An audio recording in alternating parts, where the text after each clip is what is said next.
So this is the part where I ask you a bunch of quick questions, and we see what you think. So we do Dynamis policy here. I'd like to live in a world in which there are lots of Dynamis think tanks, and there are lots of Dynamis people. What is dynamism? Well, as I define it, it is a political, cultural part of it's a way of understanding the political, cultural landscape. Part of it, as people who share, first of all, a commitment to learning. That is, they value learning in general. They value learning better ways of living, and understand that as coming from bottom-up experimentation and feedback, as against people that I call statists, which is not exactly the same as statist, although, and dynamists are not exactly the same as libertarians, certainly. What's the difference? Well, there's several differences. First of all, dynamism isn't about sort of issues of income redistribution don't necessarily come up. Like, it's not taxation is theft. That's not a sort of dynamist principle. It would be more about the distortions that might be created by a given system. There's certain things that it doesn't tell you what really to do about gun rights or some of the things that are hot button issues for libertarians.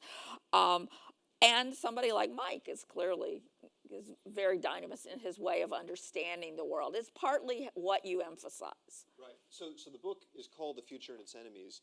So who are the enemies of the future? So first of all, many of you probably realize that that's an allusion to The Open Society and Its Enemies by Karl Popper. So the future here represents many futures, actually, and sort of the open society. The enemies are people who,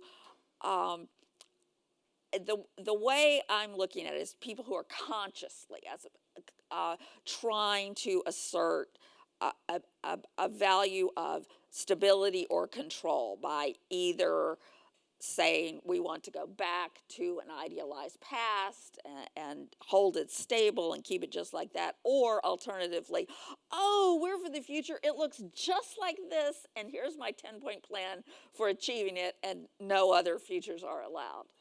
And this, to me, is the most useful part of the book, because the tech policy debates are not mostly about pro-future people versus anti-future people, right? You know, everyone in DC who does tech policy likes the future. They like talking about tech. They like going to the Consumer Electronics Show. And a lot of people read the book as being like, oh, she's for change, just always change, all change is good. And that's not true either. I am for a process where people experiment and get feedback, and that feedback may take the form of expression, people saying, I don't like this, I don't like what you're doing. I wrote my most recent, this is a little sidetrack, but my most recent Bloomberg View column is, the first line of it is, I support marijuana legalization, but I wish pot smokers wouldn't stink up the sidewalk. And vaping is the answer for that. That's yes, there are technological solutions. We're working on this. There are technological solutions, but that's a kind of criticism. I'm not calling for more regulation. To the contrary, I'm calling for less, but that's expression is important. And the other is competition, which I call in the book criticism by example. You think you have something good, I can do something better. And that can be in tech, in business, it can be in lifestyle, it can be in music. So what is the technocratic mindset? The technocratic mindset is that I'm for the future, I'm really smart, I know exactly what it should look like, and here's my plan to make sure it looks exactly like that. And it is, the technocratic mindset is, I didn't intend this when I started the book, but really it turned into a book sort of addressed to very smart people who like tech and like the future, but they want a very specific form of it, and they believe that they can impose it and should impose it. And that's not how we get progress. And when it comes to making policies and suggesting laws, how do you tell the difference between a dynamist approach and a technocratic approach? Well, I think that partly you can tell by how specific it is. In other words, I do, in speeches I used to talk about Lego blocks, seriously, it was long before the Lego movies, but this idea, a dynamist approach allows lots of recombinations, and including ones that are not expected at the time that you make the rules.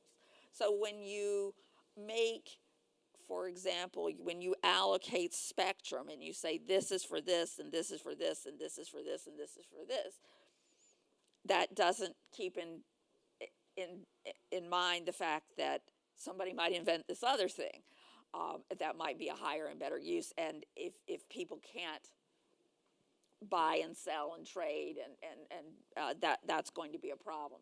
So that kind of it's a mentality of, are you trying to dictate a specific outcome under specific circumstances, or are you trying to establish simple rules that will be resilient as things change? So it's old school Lego. Build the instruction manual thing once, and then burn the instruction manual, and just have fun with it. See what comes of it. Well, I'm not against having little Star Wars Lego or whatever. You could build the Death Star if you like, but the let 1,000 flowers bloom. But the idea that recombinations are where a lot of, occasionally there's some completely new thing, but generally speaking, new ideas take the form of recombinations of old ideas, and we need to be able to do that. So lightning round here, the infinite series you talk about in the book. Yeah. What is that? So the infinite series is this answer to this question: how can you have open-ended progress if resources are limited? And partly that's because when you do combinatorics, the numbers get really, really big really fast, and so you don't need new things.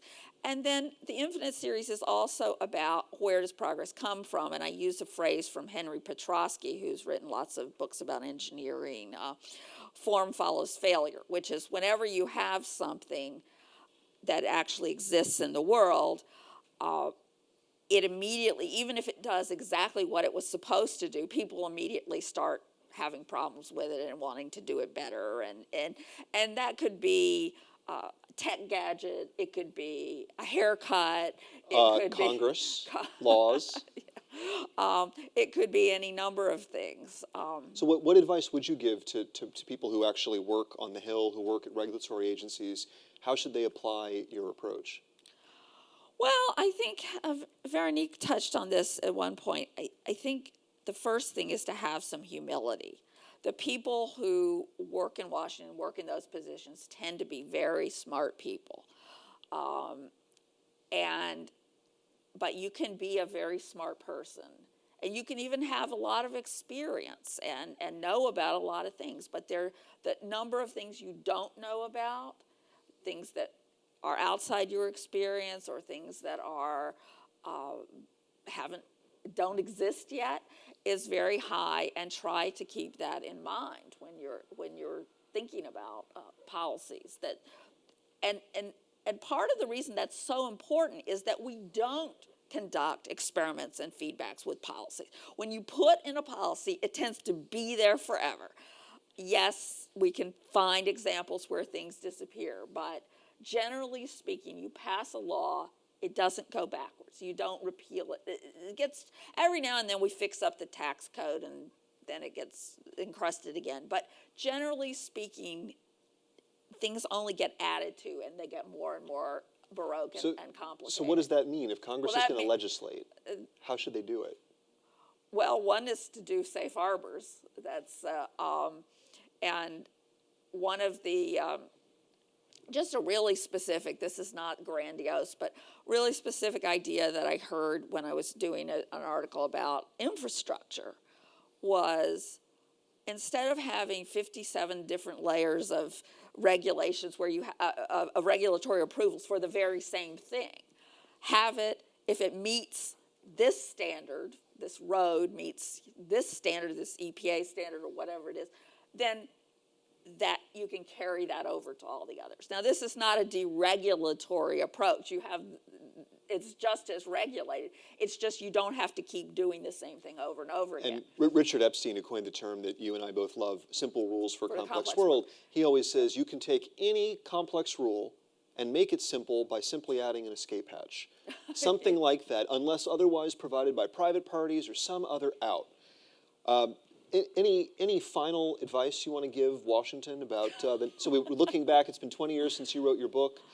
Well, I think that, I guess the advice I would give is that anything new, like anything old, has positives and negatives. And the mere existence of the negatives or the fears that it brings should not mean that you don't try it. Assuming you can even identify what really is positive and negative. Right, yeah. Well, Virginia, thank you so much for coming. It's really a special honor for you to be here for me today. Again, this book meant a great deal to me. We're going to be doing some podcast interviews, so we'll get into a little more detail for those of you who want to hear more about the book. I just want to thank everyone for coming today. Thank my staff who put this together. Austin Carson, I'm not sure where Austin is, our new executive director. This was really his brainchild. This wouldn't have happened without him joining us back in February. Evan, our director of public affairs and the mellifluous voice of the TechFreedom podcast. But there's an army of people who worked on this, including the good folks at the Glen Echo Group. If you haven't had a chance to meet her, I would really encourage you to go meet Ren, the designer of all the beautiful artwork today in our books.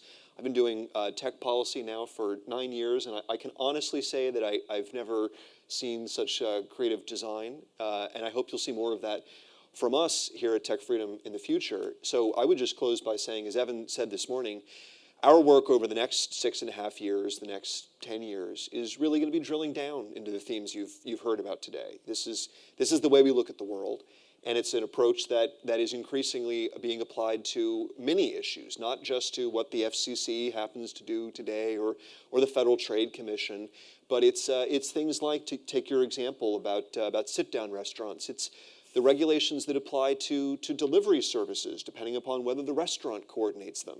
There are countless policy issues that are arising, and they're some of the same companies that are doing them. Airbnb and Uber and Google are all competing in that market with Yelp for delivery services. They're finding new ways to do things, and no one really knows how it's going to work and what the future will look like. And our role is really to try to inform policymakers about how to make sure that we are safe on the sidewalk, that there isn't some horrible accident, and yet it's not safe on the sidewalk. Let me tell you. Why do I have these braces? Because I fell on the sidewalk in Atlanta and jammed the foot. And it was probably not because of a cute little machine going 3 miles an hour. It was because, it's just not safe on the sidewalk. It's intrinsically dangerous. And yet sidewalks will change. And I would just leave you with this image. I had a long chat with Laurent Crenshaw at Yelp this last week about this issue they're working on, about delivery services and where it's going. We had a long conversation about the future of sidewalks and the fact that these little drones are collecting telemetry data, detailed telemetry data about the exact configuration of sidewalks and how they're being used and who uses them when, and the way that they'll change in the future. When all the autonomous vehicles take over and people stop parking their cars on the street, maybe we'll use those lanes for small delivery drones. Who knows? But the point is that, and this is, again, the point that I take from your book, we're all stuck in this status quo bias. We think about the world in the future as being basically like the world we have now, except cooler in very specific ways. And my point is, we don't really know what will happen in the future, and our sense of what's cool and what's not will probably change. So that's our work, and it's going to straddle many different areas. I hope you'll come back next year. We may do another one of these, but in the interim, we'll have plenty more programming. Again, our podcast is probably the best way to follow us, but stay tuned for more. And again, thank you all for coming. And a special thanks, since I didn't say this, to Shane Tews in the audience, who really, I would say, was instrumental in getting TechFreedom off the ground as I left the Progress and Freedom Foundation. And Shane funded our first event, and the book, The Next Digital Decade, that came out of that is still a masterpiece. It's 10 big questions about the next digital decade, the future of the internet, 26 essays by a wide range of scholars, including some of the key topics we've been talking about today about can governments control the internet? Should they? What should the future look like? It's available for 99 cents or on our website. Check it out. We're not going to make a lot of money on it, but it is a masterpiece, and it wouldn't have happened without Shane. So again, thank you all, and see you soon.